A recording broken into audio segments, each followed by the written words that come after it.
নমস্কার বন্ধুরা, তোমরা সবাই কেমন আছো? আমি ভালো আছি। তোমরা ভালো আছো তো? প্লিজ কমেন্ট করে জানাবে।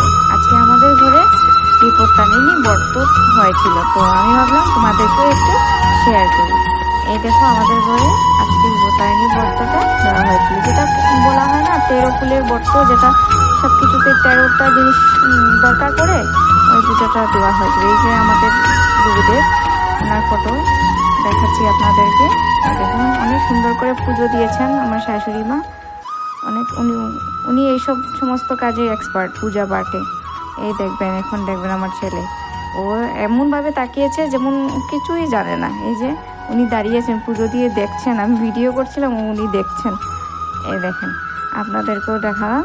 ছোটোখাটো করে ঘরে পুজো দিয়েছি আমরা, তো 4জন লোক, এর জন্য এত প্রসাদ বেশি করে দিন। এই যে দুইজন নাতি আর ঠাম্মা মিলে প্রণাম করছে ঠাকুরকে।